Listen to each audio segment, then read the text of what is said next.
Everybody wants the same thing, don't they? Don't they? Everybody wants a happy end.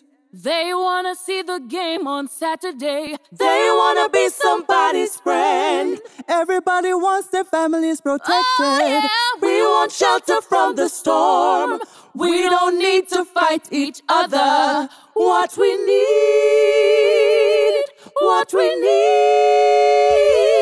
solidarity.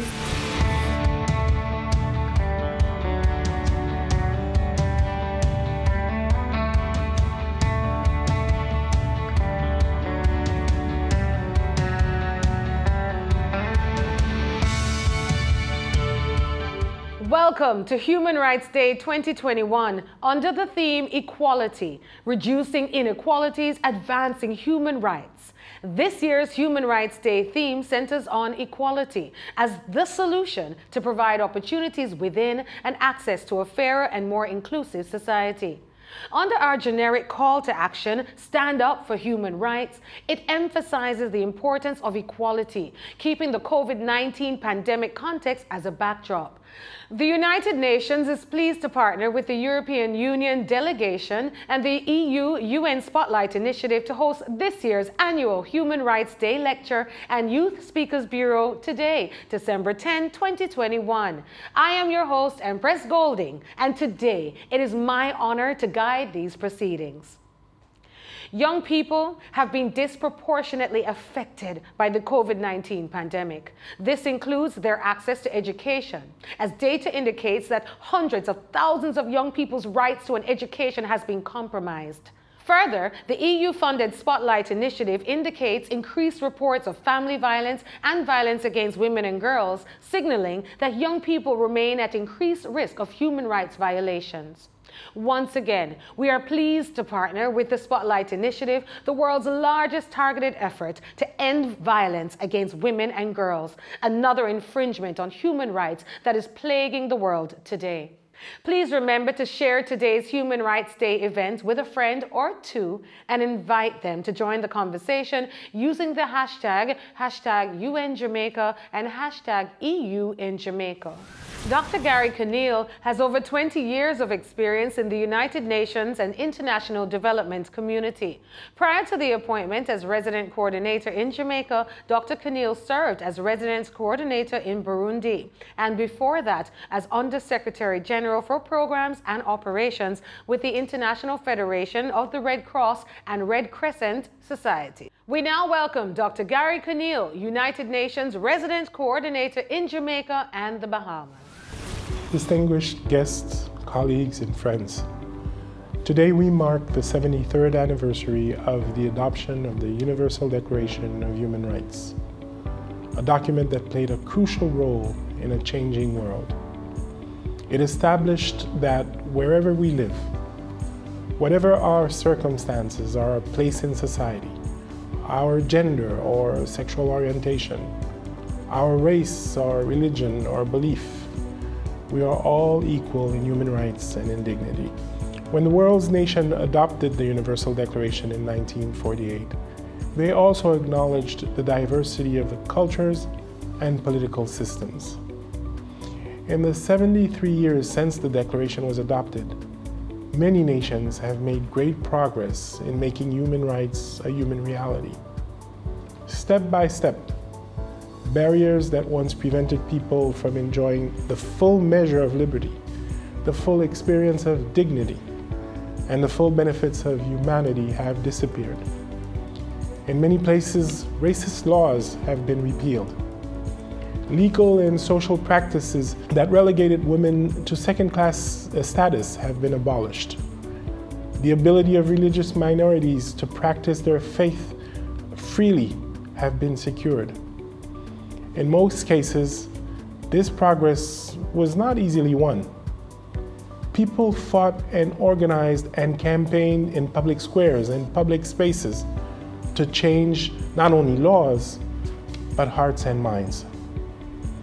And thanks to that work of generations, from millions of individuals whose lives were once narrowed by injustice, they are now able to live more freely and to participate more fully in the political, economic, and social lives of their communities. Now, there is still, as we all know, so much more to be done to secure that commitment, that reality, and progress for all people. This year's Human Rights Day theme relates to equality. Now, everybody has an idea of what equality means. It's the state of being equal in status, rights, or opportunities. It's about fairness, justice, and non-discrimination. It's something that we recognize as inherently good and desirable. But the question remains, what does it mean exactly when we talk about it in the same sentence as human rights? The fact is that the very first article of the Universal Declaration of Human Rights states unequivocally that all human beings are born free and equal in dignity and rights. Simply put, it's difficult to have one without the other. If people are living in an unequal society, it is highly unlikely that their human rights are being respected. Remember, human rights are universal. They apply to everybody, regardless of who they are or where they're from. Now, what makes this year unique in its importance is the fact that the global COVID-19 crisis, which has exacerbated pockets of poverty, rising inequalities, structural and entrenched discriminations, and other gaps in human rights protection, makes progress even more difficult. As countries come together to build back better, we will need to close these gaps and advance human rights to ensure that global recovery leads to a world that is fairer, more resilient, just, and sustainable. Now, Human Rights Day is an opportunity to reaffirm the importance of equal human rights in rebuilding the world we want, with global solidarity and shared humanity. Now, what better opportunity to give the floor to our young people? This is why we have decided to support the creation of a United Nations Youth Speakers Bureau that provides a high-level visibility opportunity for youth voices within Jamaica and the Bahamas on human rights and the intersecting impacts of the pandemic. At this critical moment of our common history, it is extremely important that our young people be heard and participate in decisions that have impact on their lives. If we as decision makers are to be effective in our decision making and build greater trust and harmony across our institutions, we need to listen to our youth. Human Rights Day is an opportunity for us to recognize the incredible work that was done before us and to reflect on the incredible days ahead. I call on all of us to take this opportunity to think about what each of us can do as individuals and within our communities to forward human rights. Thank you very much. Thank you, Dr. Keneal. And now, we turn our attention to a video message by Michelle Bachelet, United Nations High Commissioner for Human Rights. The past 2 years have painfully demonstrated the intolerable cost of soaring inequalities. Equality is at the heart of human rights. That doesn't mean we must all look the same, think the same, or act the same. Quite the opposite. It means that we embrace our diversity and demand that all be treated without any kind of discrimination. That no matter who we are, who we love, or where we live, we have equal opportunities to live in dignity and to pursue our dreams. That from the moment we are born, anywhere on this planet, we have the same rights to life, health, and education, to speak our minds without fear, to enjoy our days in a healthy environment. All of us. Equality is about empathy and solidarity, about understanding that as a common humanity, our only way forward is to work together for the common good. But the inequalities inflamed by COVID-19 are pushing us backwards. It is about time we push back and bring them down. On this Human Rights Day, I invite you to join me in lending your name and your efforts to equality, so that we can recover better, fairer, and greener from this crisis. so that we can rebuild societies that are more resilient and sustainable, so that we can stand up for human rights for all. Mr. Frederik Ekveld is the Deputy Head of Mission, Minister Counselor at the European Union Delegation to Jamaica, Belize, the Bahamas, Cayman Islands, and Turks and Caicos. He's also the head of the Political Press and Information section at the delegation. We now welcome Mr. Frederik Ekveld. Good day, ladies and gentlemen. The European Union is committed to supporting democracy and human rights in keeping with its founding principles of liberty, democracy and respect for human rights, fundamental freedoms and the rule of law. Current global challenges such as climate change and the COVID-19 pandemic have shown that threats to human rights can come in unexpected ways. For example, climate change is affecting and has the potential to affect people and their fundamental rights to life, water, sanitation, food and health. COVID-19 is impacting the right to health, life, education, among others. Recognizing that these threats have a disproportionate impact on persons in vulnerable situations and are deepening pre-existing inequalities, the European Union reaffirms its commitment to prioritizing those that are most at risk of marginalization, stigmatization, sexual and gender-based violence, and other forms of abuse. Additionally, we commit to advancing the safety and security of human rights defenders who are working to create more just and equal societies. Our commitment is laid out in the European Union Action Plan on Human Rights and Democracy 2020-2024, which speaks to protecting and empowering individuals, building resilient, inclusive and democratic societies, promoting a global system for human rights and democracy, addressing new technologies, opportunities and challenges, and delivering by working together. This is a time for solidarity and global cooperation through multilateral efforts. This is why the European Union is pleased to partner with the United Nations and the governments of Jamaica and the Bahamas for this year's observance of Human Rights Day under the theme Equality, Reducing Inequalities, Advancing Human Rights. This is in line with Article 1 of the Universal Declaration of Human Rights. All human beings are born free and equal in dignity and rights. Reducing inequalities means advancing human rights, which is essential for sustainable development and at the heart of the recovery from the COVID-19 pandemic. I'm also pleased to see the broad engagement of young people in today's celebration, for they are critical to addressing the emerging threats and as such must be present in all fora where solutions are being sought. For we know that the solutions of tomorrow will come from empowered youth and exchanges of best practices among like-minded persons with different backgrounds and experiences. I therefore look forward to today's interventions from all our esteemed speakers and wish you a pleasant viewing.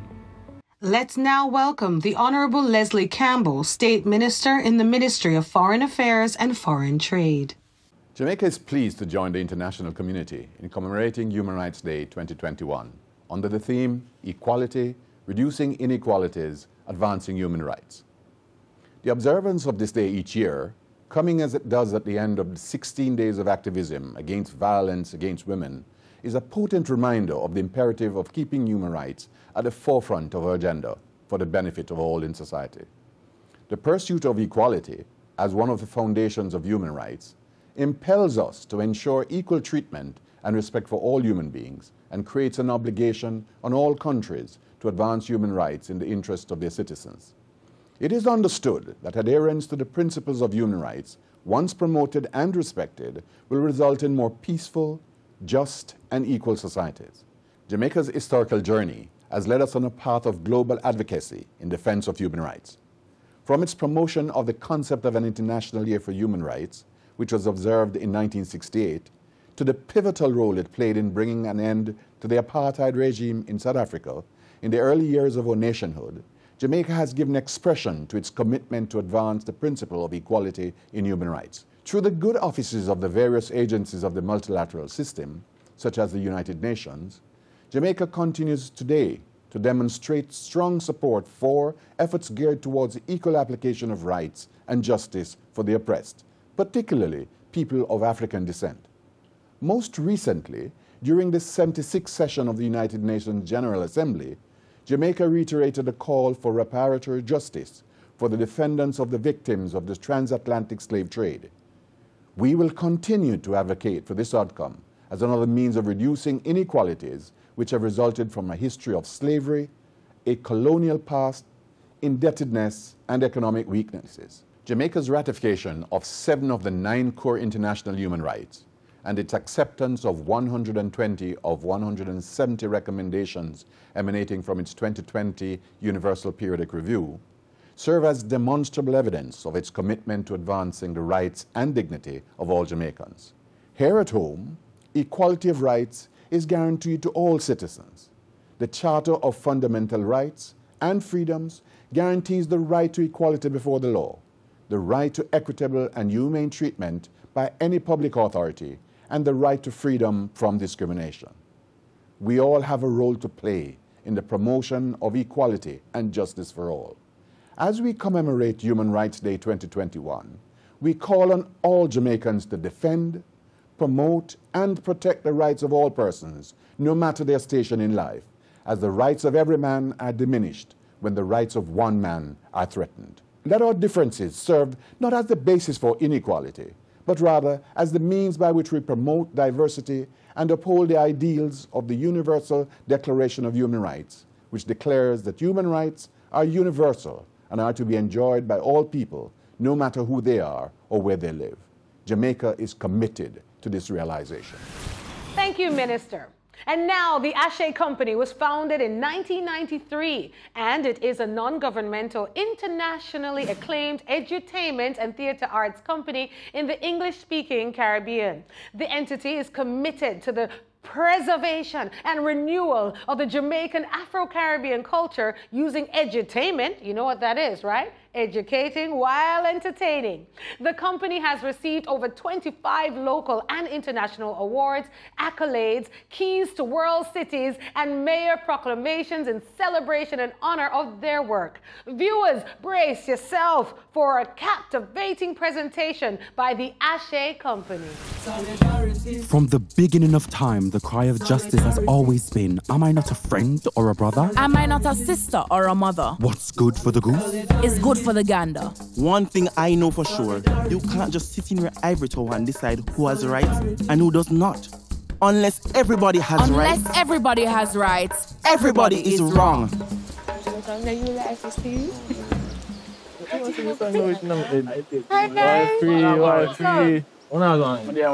Yo, Giggsy just gone, say, man. I'm tired of my friend just had dead, so from good man bullet. Yo, I feel like the money that be one of the biggest ball of them on the block, brother. Yo, you know how much Messi and Usain Bolt they on them dead, and nobody no get to see the starlight in them. People have starlight in them? You know what I mean? Not really. Vicky, stop.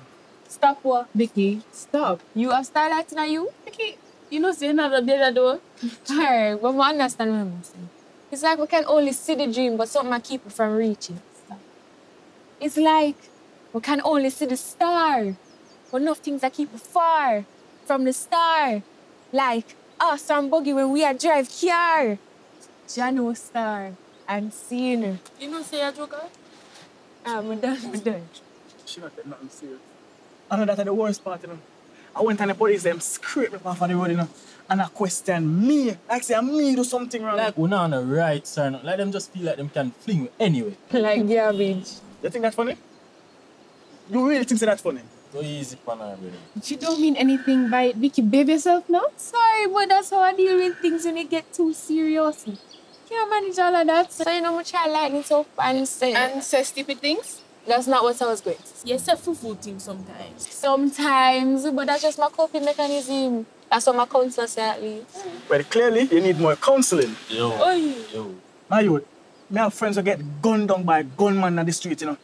And you want to come to me say me must take easy for shape because she wants some psychiatric help. Me understand that, but that don't mean nothing, brother. All of that never called. Attitude never called for. Hey, everybody if you relax. Just because you hurt no mean saying if you go around and hurt everybody now. Me just not like to see people unfair.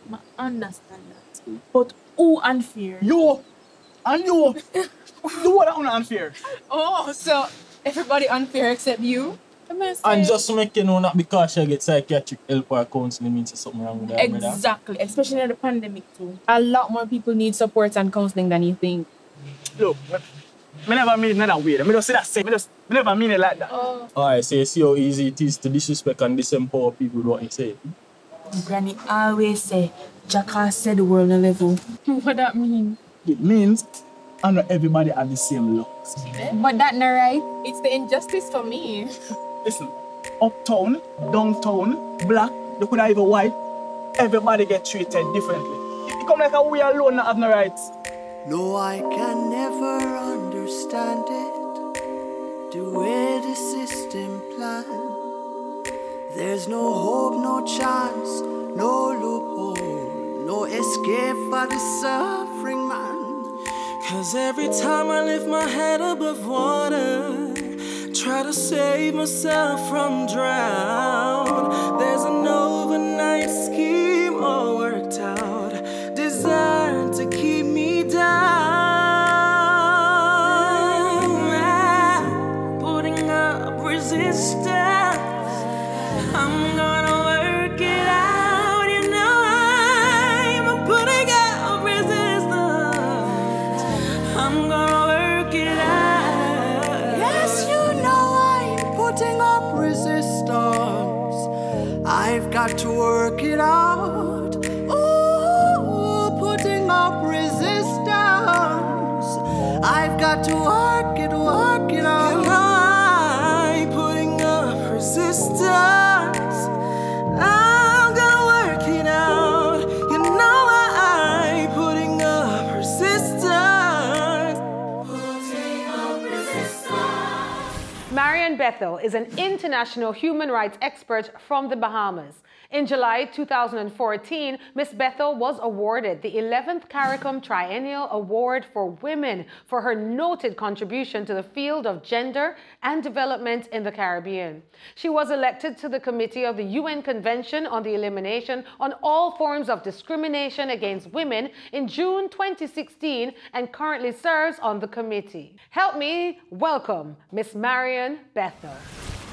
This year's human rights theme centers on reducing inequalities, advancing human rights, and equality as the solution for the provision of opportunities and outcomes within and access to a fairer and more inclusive society. Kofi Annan, former Secretary General of the United Nations, made the following statement in regard to gender equality. Gender equality is more than a goal in itself. It is a precondition for meeting the challenges of reducing poverty, promoting sustainable development, and building good governance. This statement is equally resonant for equality in any and every sector of human life and endeavor. Today, I choose to recognize the principles of equality and non-discrimination that anchor each and every human rights treaty or convention. The intertwined principles are essential for the effective protection of human rights as recognized by our national constitutions and regional and international human rights instruments. The principles of equality and non-discrimination are at the core of human rights and serve to reduce historical and current disadvantages. However, discrimination continues to persist worldwide against religious, ethnic, and national minorities, indigenous peoples, persons with disabilities, migrant persons, older persons, children, women, and LGBTI persons, among others. Inequality frustrates people's sense of dignity and self-worth and threatens long-term social development. In combining a portion of the preamble and Articles 1 and 2 of the Universal Declaration of Human Rights of 1948, it would read, and I quote, "Whereas recognition of the inherent dignity and of the equal and inalienable rights of all members of the human family is the foundation of freedom, justice, and peace in this world, all human beings are born free and equal in dignity and rights, without distinction of any kind, such as race, color, sex, language, religion, political or other opinion, national or social origin, property, birth, or other status." End of quote. I underscore the pronouncement of equal in dignity and rights and what that means, and will return to that shortly. Many people think of human rights and gross violations as an invention of the 20th century, post-World War II, with the prosecution of Nazi war criminals between 1945 and 1949 for gross human rights abuses and crimes against humanity.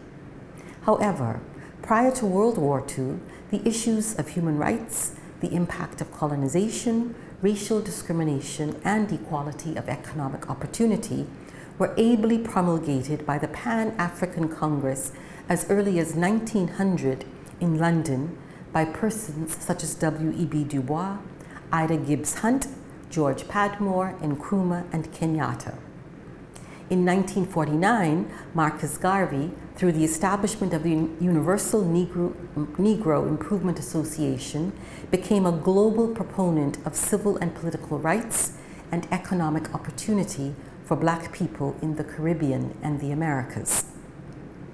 Further, we in the Caribbean have intensified our demands for restitution for both the genocide and dispossession of indigenous peoples in the Americas and the enslavement of African peoples throughout the 17th, 18th, and mid-19th centuries, and the continuing legacy of these violations for both peoples. We also recognize the exploitation of Indian people through the 19th century indentureship system.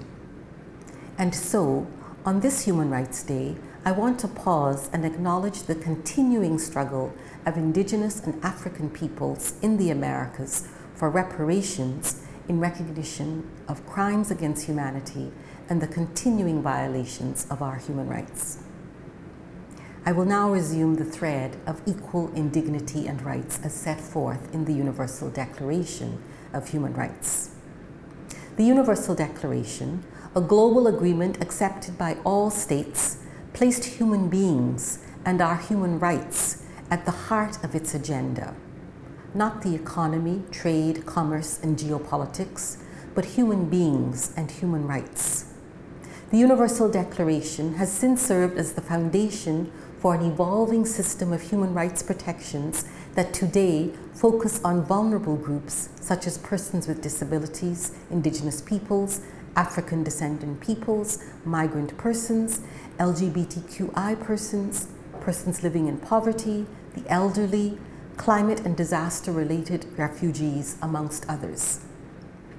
Equality is a central pillar of human rights, and both equality and non-discrimination are inherent, fundamental, and indivisible to human rights. The human rights-based approach of treatment as an equal human being, not equal treatment, provides a point of departure by which equality and non-discrimination can be incorporated into meaningful legal and policy instruments and programs of national action for vulnerable groups. This approach is based on dignity as emphasized in the Universal Declaration, and dignity is meant to reflect the universality, indivisibility, and interrelatedness of all human rights.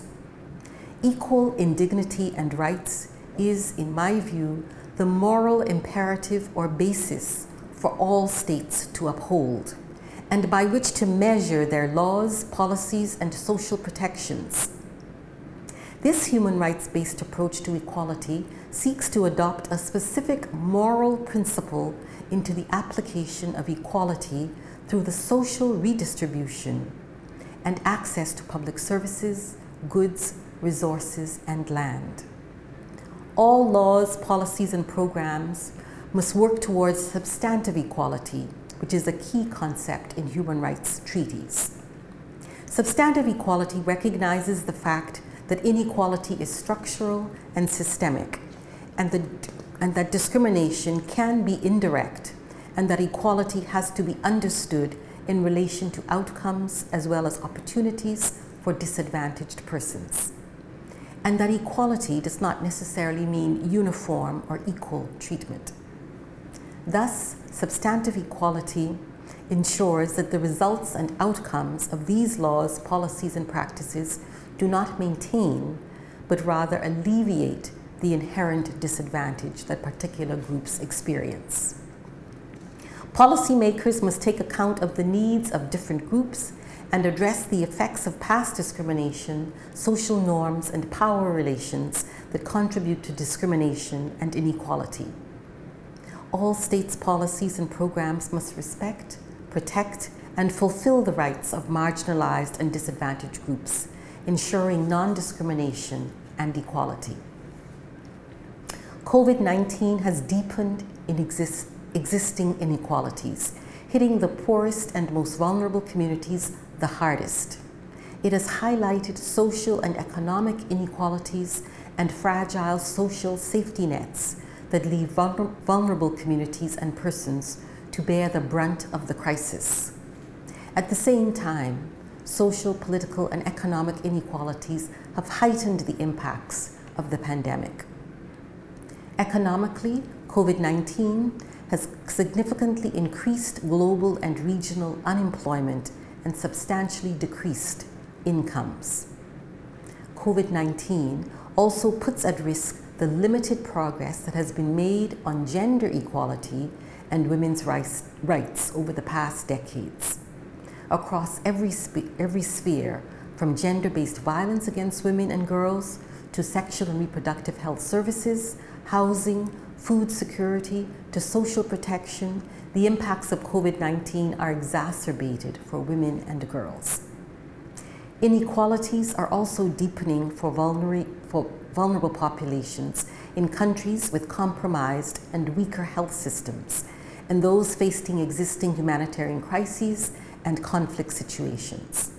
Refugees and migrants, as well as indigenous peoples, older persons, people with disabilities, and children are particularly at risk of being left behind, and these same groups are often experiencing increased discrimination. Inequalities based on income, sex, age, disability, race, class, ethnicity, sexual orientation, and migration status continue to persist across the world.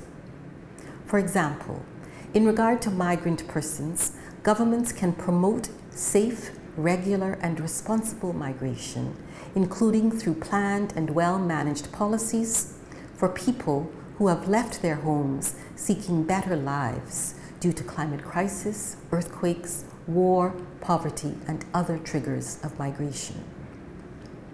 Inequality affects us all, no matter where we are from.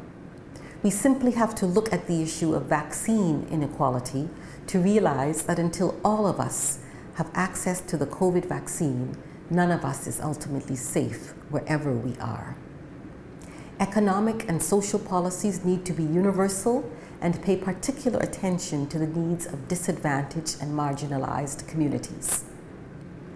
What can we do? We can stand up for human rights and make clarion calls and action for substantive equality.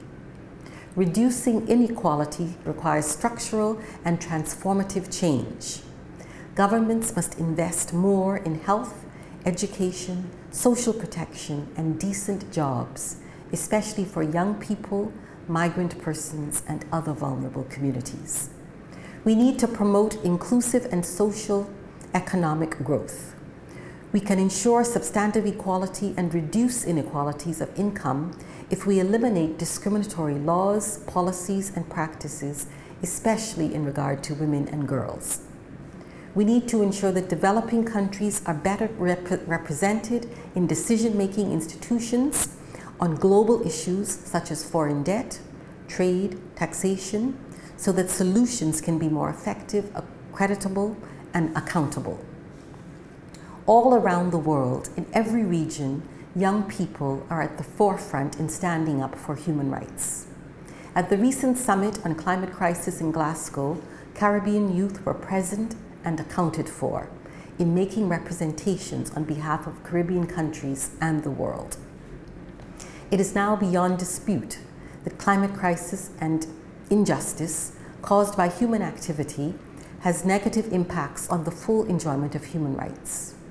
Climate change has profound impacts on a wide variety of human rights, including the rights to life, self-determination, development, food, health, water, sanitation, and housing. With rising sea levels, Caribbean countries and peoples are at significant risk of disappearing. In closing, the Universal Declaration of Human Rights empowers us all. The principles enshrined in the Declaration are as relevant today as they were in 1948. We need to stand up for our own rights and those of others. We can take action in our own daily lives to uphold the rights that protect us all and all human beings. The Universal Declaration of Human Rights sets out a broad range of fundamental rights and freedoms to which all of us are entitled. It guarantees the rights of every individual, everywhere, women, children, and men, without distinction based on nationality, place of residence, gender, national or ethnic origin, religion, language, or any other status. Equality and non-discrimination are more than a goal in themselves. They are a precondition for the meeting of challenges of reducing poverty, promoting sustainable development, and building good governance. Equality in dignity and rights for all human beings is everything and more. I thank you. Thank you so much for that presentation, Ms. Marion Bethel. And we salute you for the work that you have done and continue to do in human rights. Rampant poverty, pervasive inequalities, and structural discrimination are human rights violations and among the greatest global challenges of our time. Addressing them effectively requires measures grounded in human rights, renewed political commitment, and participation, right, of all, especially those most affected. We need a new social contract which more fairly shares power, resources, and opportunities and sets the foundations of a sustainable human rights-based society. To tell you more is 22-year-old Antoinette Dennis, a Prime Minister's Youth Awardee for Excellence in Nation Building and is a reporter-producer at Nationwide News Network. Antoinette is a youth trainer at UNESCO. Let's hear what Antoinette has to say. Hi everyone, I'm Antoinette Dennis, a UNESCO youth trainer tasked to help build institutional capacity on meaningful engagement and to encourage the active participation of young people across all sectors. I grew up in one of the poor parts of rural Jamaica and experienced firsthand what a life riddled with poverty is like. Little food, no running water, and sometimes only enough money to send 1 of 5 children to school. So ponder on this reality. At this very minute, even more so due to the COVID-19 pandemic, a mother is deciding how she'll ration the little food she has so it can feed her family.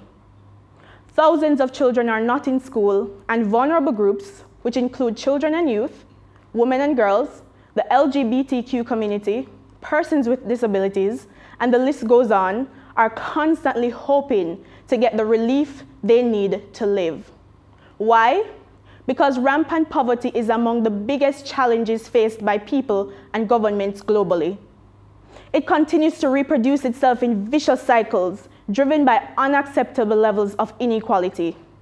This leaves the poor without quality opportunities to thrive. Hence, this is the reason why reducing poverty is goal 1 of 17 established Sustainable Development Goals. Fixing the problem now requires far more than just talks, consultations, and promises to implement policy. This urgent issue requires action, dedicated resources, and investment in social interventions that are entrenched in human rights and allow for equitable participation across all socioeconomic groups. Data from the World Bank indicate that COVID-19 has increased global poverty significantly and will push 150 million people into extreme poverty by the end of this year. Even those who may have had the chance to escape poverty are less able to do so now because of the challenges brought on by the pandemic. Small island developing states are even more adversely affected, some facing serious challenges to deliver on their commitments to economic and social rights. Some of the major challenges include currency depreciation, a tightened fiscal space, and reduced remittances have stifled many of their key targets. With a global crisis that has left many without proper social protection and has entrenched the discrimination and inequalities that already existed, world leaders and young people are now left at a crossroads. A crossroad where the complexities of the COVID-19 crisis have compounded the socioeconomic challenges of those who are most marginalized and fall at the bottom of the social food chain. So, where do we go from here? What route do we take to achieve widespread equity and development? And whose responsibility will this be to bear? Well, the COVID-19 pandemic has provided a unique opportunity for all tiers of leaders. Navigating a clear path towards an inclusive, resilient, and sustainable future is the responsibility of this generation of leaders and stakeholders. A step that, if not taken quickly, can potentially become our biggest downfall. First, we need a new social contract, one that establishes more inclusive global governance, better regulations on finance, and promotes productive capacities in countries most affected. This will help to address poverty and rising inequalities. We also need to move into creating more robust and equitable education systems. This has been stressed repeatedly, and yet many nations still have not gotten it right.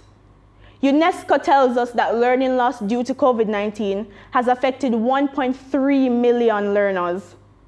This, compounded with unequal opportunities for rural versus urban schools and countless allegations of corruption within the system, has the potential to cripple one of the clearest means of breaking cycles of poverty and achieving social mobility.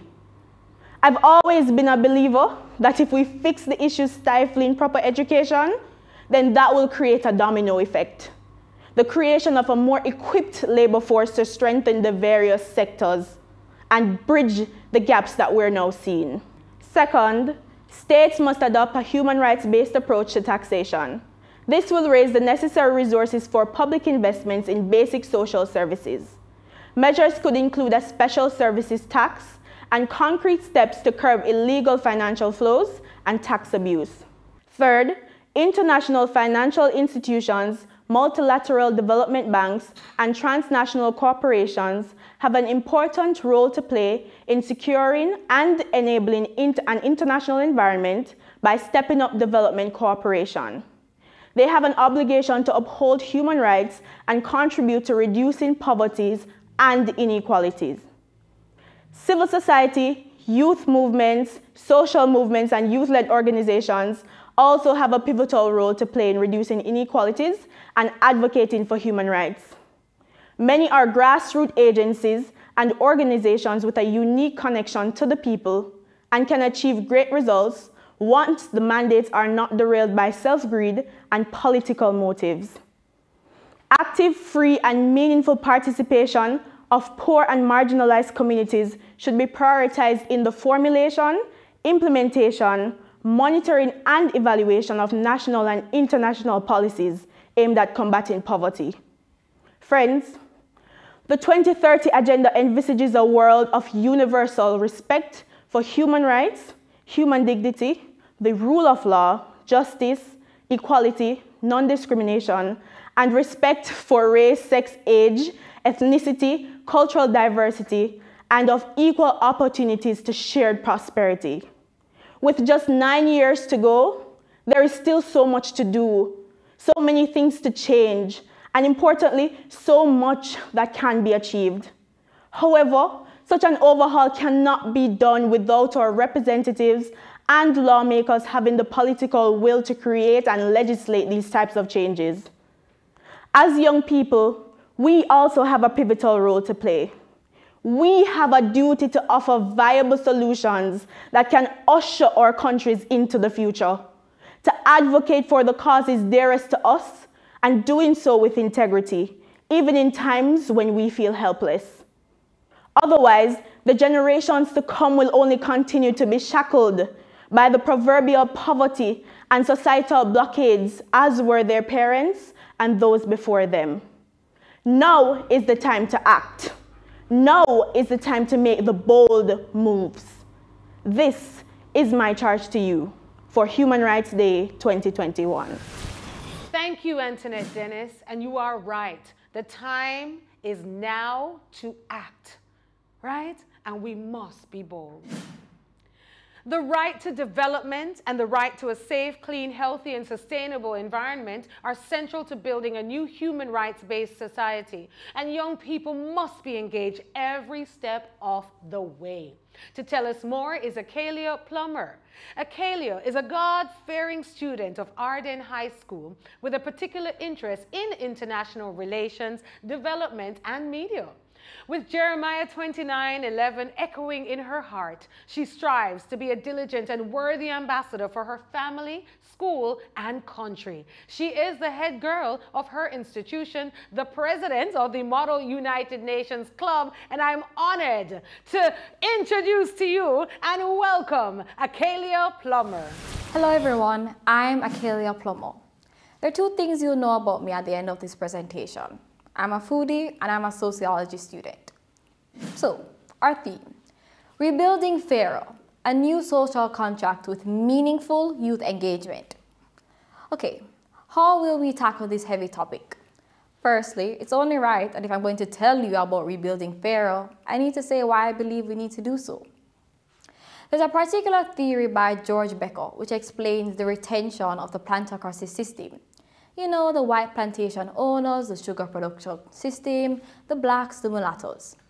He believes that in the same way that social stratification was based on ascribed features such as race, color, and gender, the exact same thing transferred to the 21st century. Our social interactions and social mobility in this modern day and age are all dependent on certain features. Thus, you see two sides of Jamaica. On one side, you see a citizen with a $50 million car, and on the other side, you see a citizen having to buy a squeeze of toothpaste at a corner shop. The life chances, the opportunities to advance given to us as Jamaicans are dependent on certain features. Whether you want to view it as class or color, it is all one and the same in Jamaican society.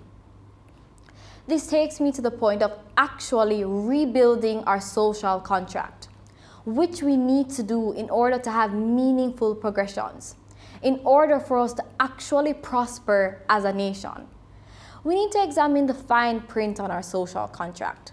What does it say about how we interact with one another, how we view one another, how the rulers interact with those they rule, how the person on the bus interacts with the person in the X6, the mores of the society versus the taboos of the society.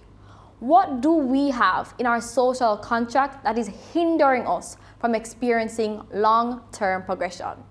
Now, here's when I say that the Sustainable Development Goals serve not only as something to achieve, but guidelines for how we can move from a developing country to a developed country. My favorite dish is spicy chicken Alfredo, and so I'm going to use it to help explain my point. So, one of the most important elements is the pasta, which represents SDG 10, reduced inequalities. The foundation for us to rebuild our social contract and advance as a society. For everyone to contribute to the progression of our society, everyone has to be given the same life chances, which will only happen if we have reduced inequalities. We need to rewrite our social contract. Next, we move on to the seasonings. You know, the garlic powder, onion powder, all-purpose, which represents SDG 9, industry, innovation, and infrastructure. The development of these in the right areas with the right amounts and placements will guarantee a new and improved social contract. Have you ever taken time to consider why Kingston and St. Andrew and slowly Mobay and St. James are more developed than other parishes?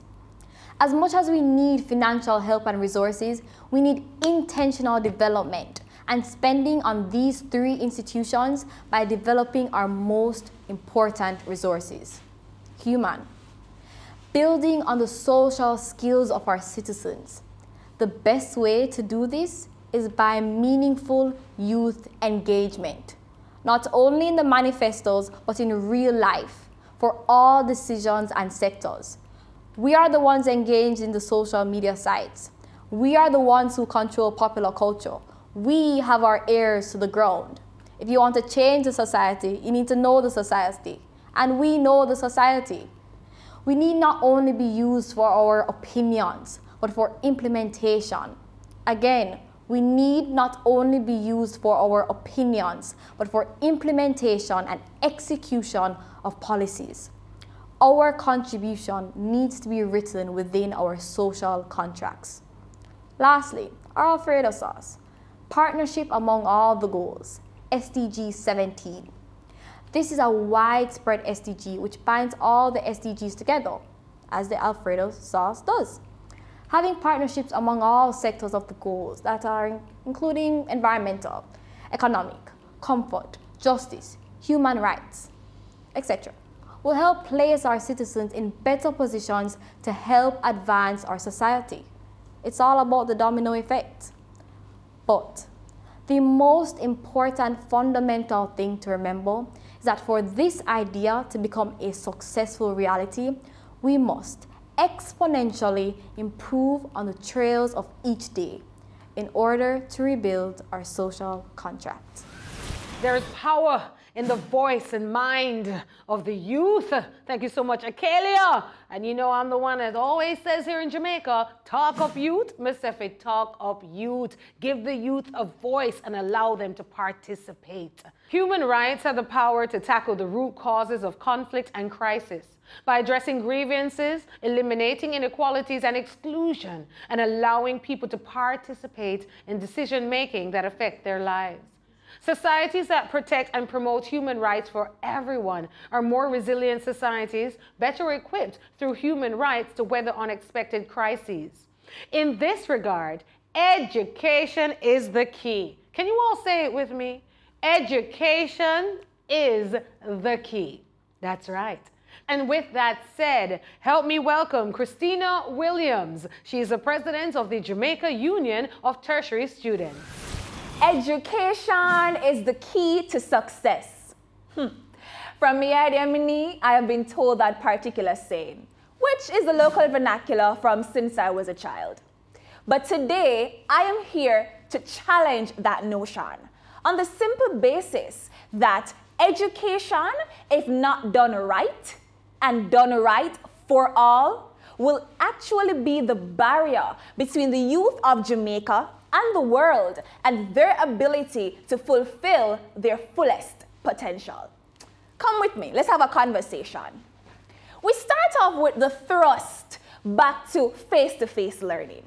Now, I agree with it somewhat because UNESCO warns that 117 million students around the world are still out of school. And right here in Jamaica, 1.3 billion hours of in-class time was lost because of physical school closures. So yes, we want to transition to face-to-face learning. But I must ask this question. If we had a tablet in every low-income household, and if our telecommunication providers had a reliable and affordable internet access for all, would we be forcing our students back to face-to-face? And I use the word force because right now, as we think about the transition, there isn't much conversations about an option. the flexibility that our young people need to choose between, do I want to engage online, remote, or in the classroom? Why is it important for us to have this flexibility in education, especially when we consider education for all? It is important because when we think about the percentage of the population who have had access to tertiary education, less than 20%, and we think about the fact that we have a 24% unemployment rate for young people, 21% for males, 28% for females, and that we already don't have access to quality and affordable tertiary education, and young people need to work to be able to afford this particular access, why then would we limit their opportunities to do this by saying to them, you need to be in the classroom in a face-to-face format? Why don't you provide this flexibility where our young people can say, I am going to do a job on the side while being able to learn and to advance my education?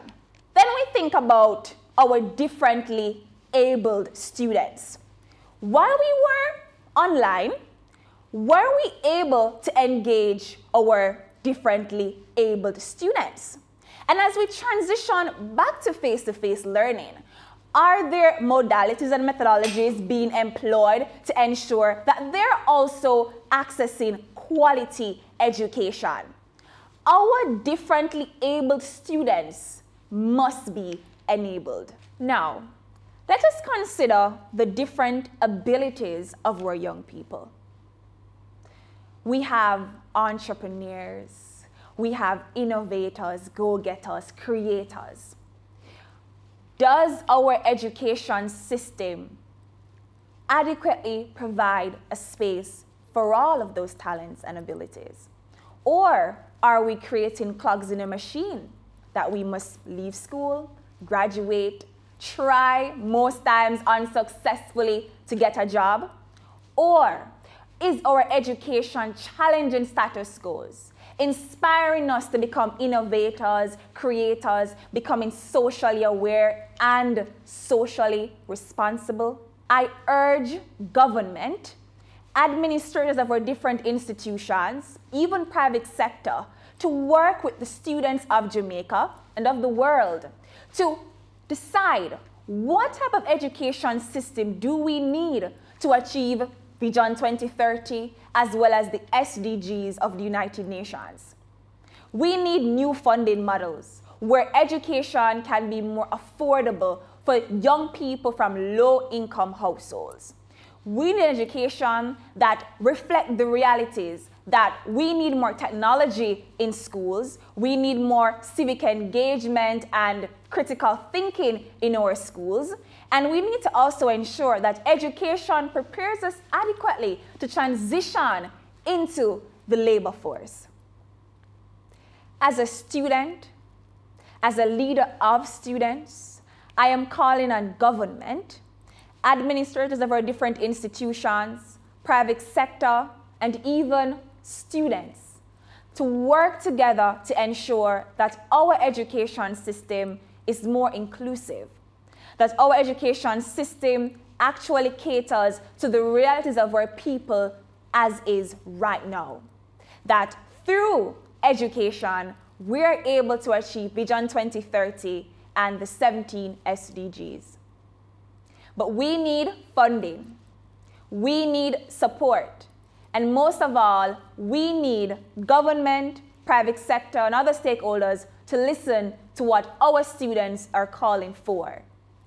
We want education to truly be the key to success and not a door that blocks us from the opportunity to fulfill our greatest potential. We all have a right to safety. And we almost own up the safety thing. Safety from criminals, and safety from gunmen. Safety from as far as the security forces and the justice system is concerned. We all must stop allowing people to take our rights away. And we must stop taking away the rights of others. Yes, having rights is great. Activating your rights by knowing your rights, then acting on your rights is powerful. With rights come responsibility.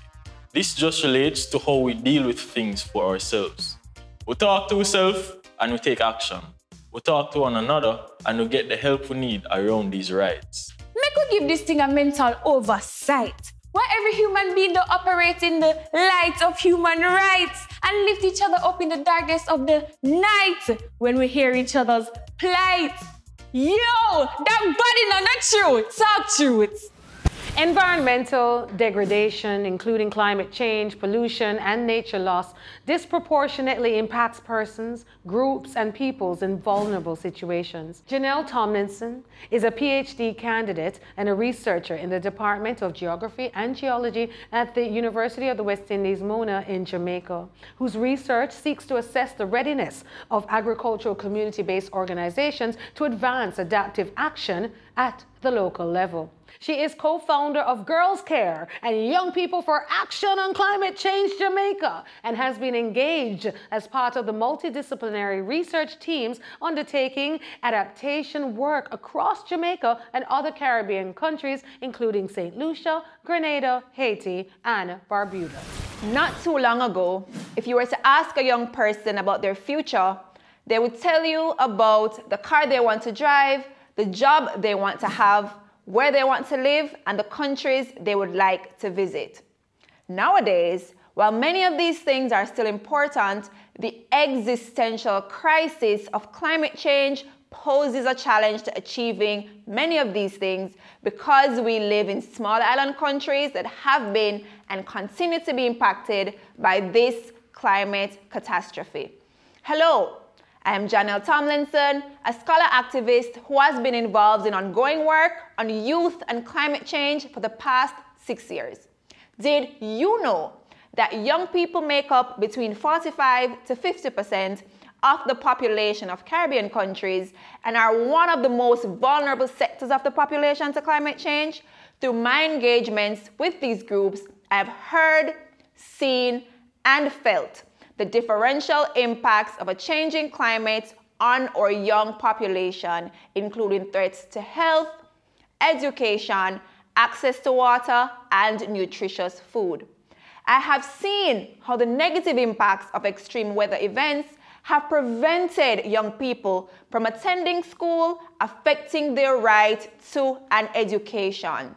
I've also seen how issues related to drought and hurricane activity have affected the physical and mental health of children and adolescents and have also affected again the availability and accessibility to safe food. Climate change is therefore what you can call a wicked problem, affecting the access of youth to their fundamental human rights. As our entire lives are and continue to be shaped by the climate crisis, as youth, we therefore have a unique position in this climate justice movement. There have been increasing efforts among youth across the Caribbean who have been engaged in activities that seek to direct action to protect our homes, land, and identities. These activities have included capacity building trainings, mentorship programs, awareness campaigns, projects, and the development of innovative solutions that seek to educate, engage, and facilitate action for the Sustainable Development Goals, in particular, Goal 13. These efforts have been especially supported by United Nations organizations who continue to see youth as important stakeholders in the ongoing climate change conversations. While efforts are ongoing, we need more partners and stakeholders to come on board the climate justice train and provide support, as a lot more needs to be done. There needs to be better engagement of especially rural youth, as well as those within the LGBTQ+ and disabled communities who are often left behind in many of the current efforts. There needs to be greater recognition of climate change as not just a technical issue about greenhouse gases, but a justice issue, and one that requires inclusion of individuals from all walks of life. As young people, we have the right to a livable future. The fate of our generation and that of our offspring lies in our hands as youth. And this is why we must act, and we must act now.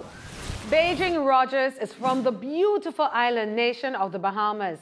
At 12 years, she began a youth-led organization to empower young people to create their spiral effect in society called IoT. It's our turn.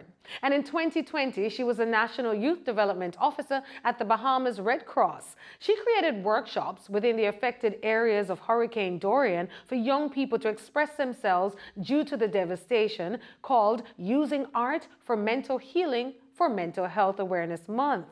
To tell us more about the right to holistic health is Beijing Rogers from the Bahamas. Close your eyes and imagine. Darkness, loud sounds of thunder, lightning, rain. Imagine the roof of your house caved in, objects thrown all around the room. And you look outside and you see the water rising, approaching the height of your windowsill. Dead bodies floating and your heart racing, wondering if this will be the last time you see your family or draw your last breath. This is the narrative of hundreds of young people who have experienced Hurricane Dorian in September 2019, which hit two of our islands in the Bahamas, Abaco and Grand Bahama.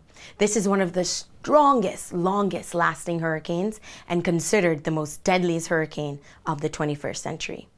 I am Beijing Rogers, from the beautiful island nation of the Bahamas. I served my country as a humanitarian, a youth activist, and a life coach. At 4 years young, I joined the workforce, and my first job was passing out crayons to the marginalized Haitian youth in an impoverished village in the Dominican Republic. It was in this moment when I realized the meaning of poverty.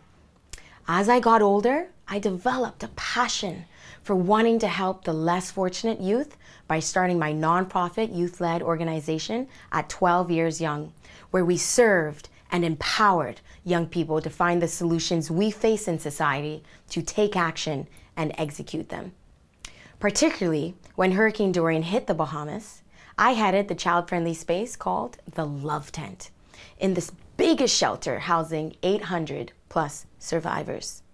It was then when I heard the heartbreaking stories of the youth who swam, tread water, and ran for their lives during the 220-mile-per-hour storm at a Category 5. Have you been through a traumatic experience as a young person or a child? An experience that has left you without food for days, a mother, a father, a best friend, or a roof over your head? Or have you ever dealt with isolation, no social interactions with classmates and friends, struggling through suicidal thoughts, or having sporting and recreational activities being constantly canceled? Well, I'm here to share 2 reasons why it is beneficial for young people to receive access to mental health assistance in times of disaster and COVID-19. If trauma isn't dealt with at a young age, it travels with you throughout adulthood. Therefore, this conversation cannot be ignored. I would firstly like to address the inequality of access to mental health assistance to the marginalized youth. According to the Mental Health Foundation, 50% of mental health problems are established by age 14, 75% by age 24, and 70% of adolescents who experience mental health problems have not had appropriate interventions at an early age.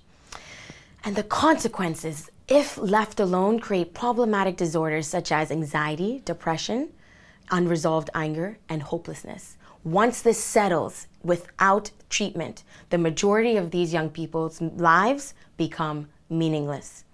This is seen in absence of school and completing schoolwork, grieving friends and family that have not been found, some having to take the role as parent over their younger siblings, adjusting to living with strangers due to homes being destroyed, and amidst all of that, trying to cope with their new reality. Additionally, the conversation of mental health needs to be normalized due to the gravity of its effect on the young human mind.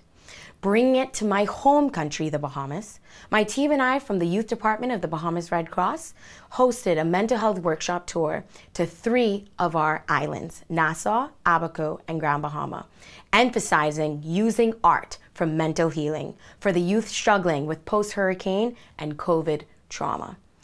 Most of the testimonials from these events have resulted in realizing how negatively they were affected and how important it was to be given the opportunity to confront their trauma.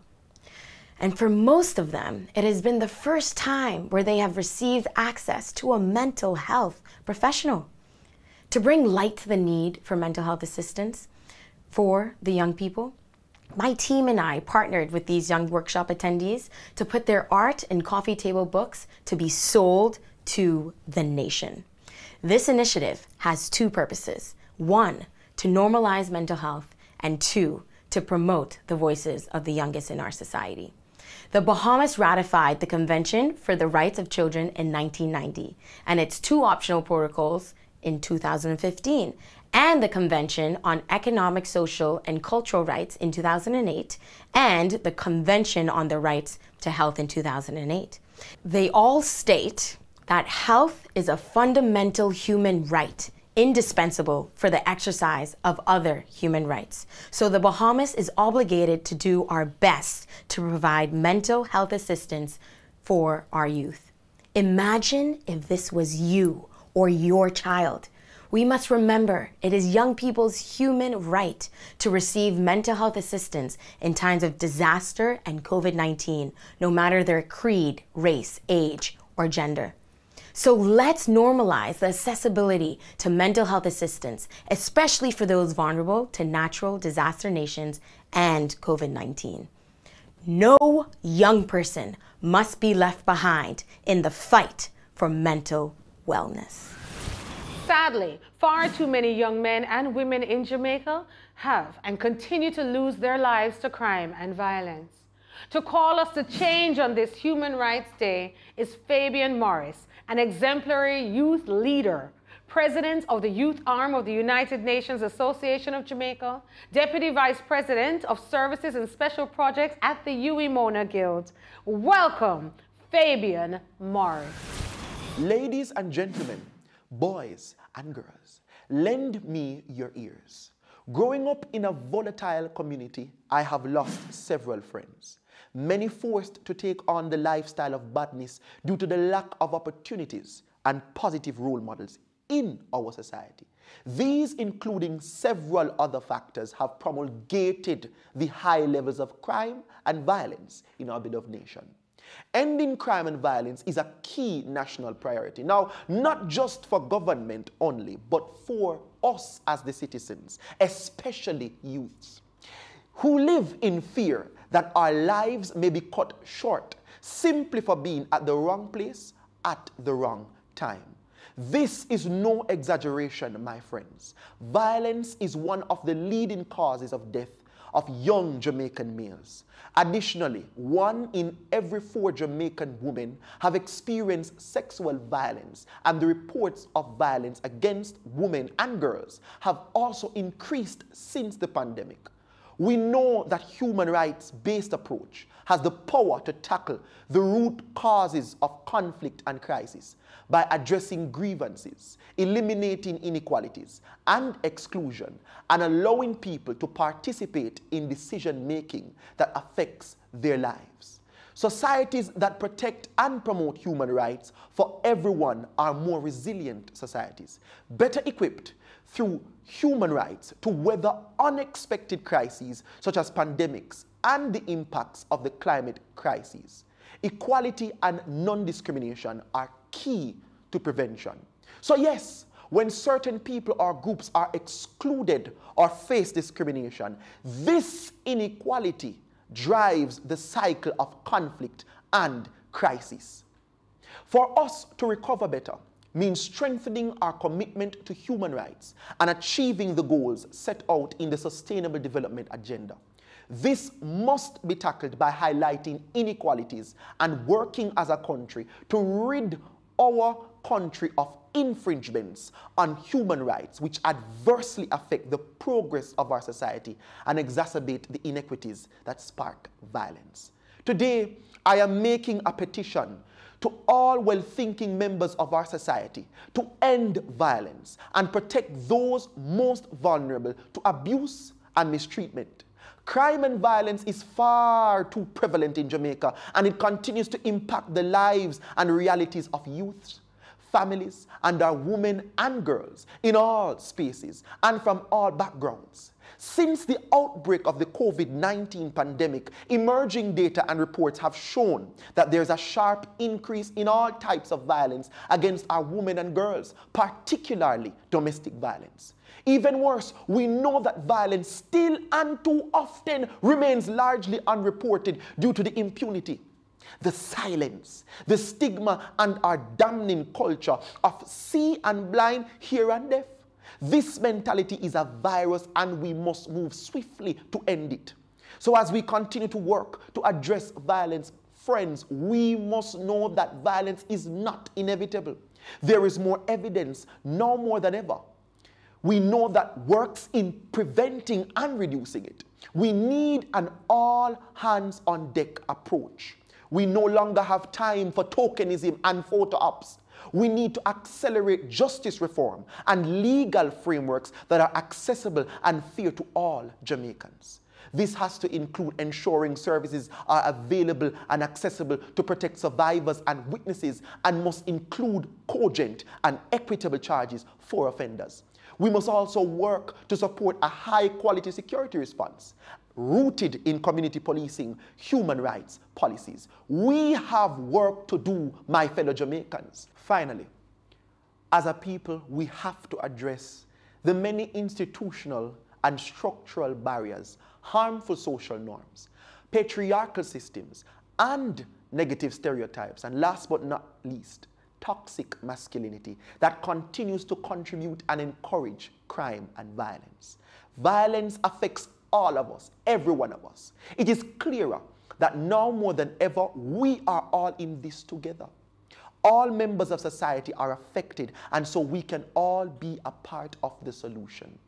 I therefore admonish everyone in all spaces where you live, where you work, where you play, on the street side, to the boardrooms, and even on social media, to raise your voice as we all work together to try to transform Jamaica and end our culture of crime and violence.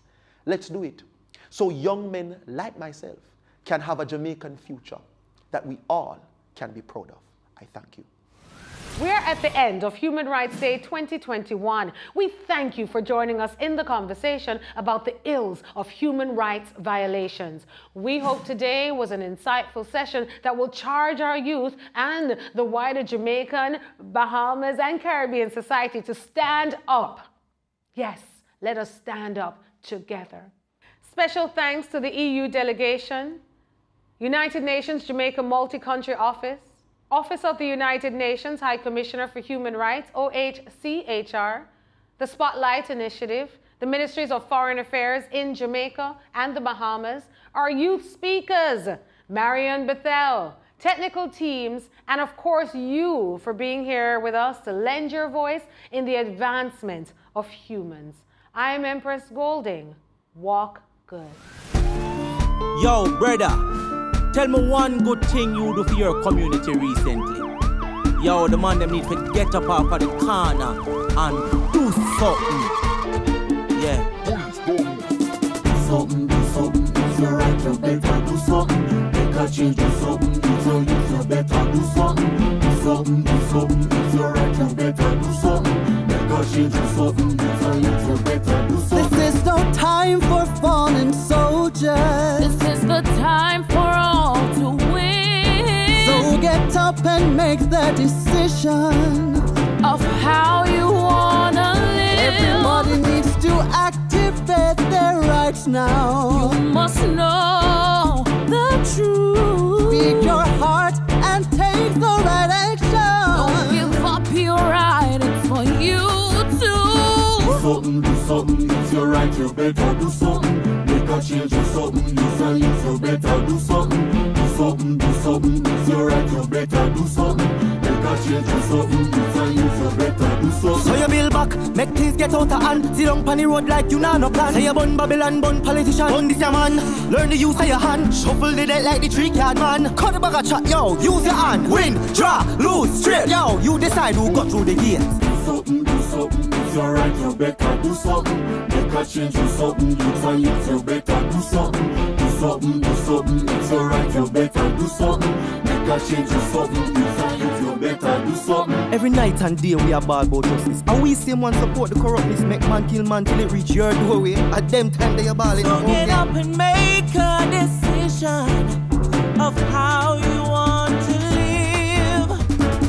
How long we gonna live like this, like victims of the system?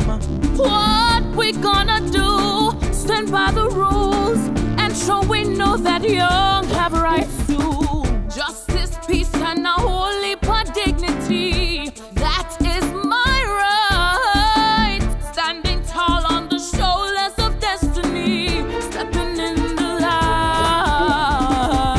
Do something, it's your right, you better do something. Make a change, do something, it's a youth, you better do something. Do something, it's your right, you better do something. Make a change, do something, it's a youth, you better do something. Do something, it's your right, you better do something. Make a change, do something, it's a youth, you better do something. Do something, it's your right, you better do something. Make a change, do something, it's a youth, you better do something.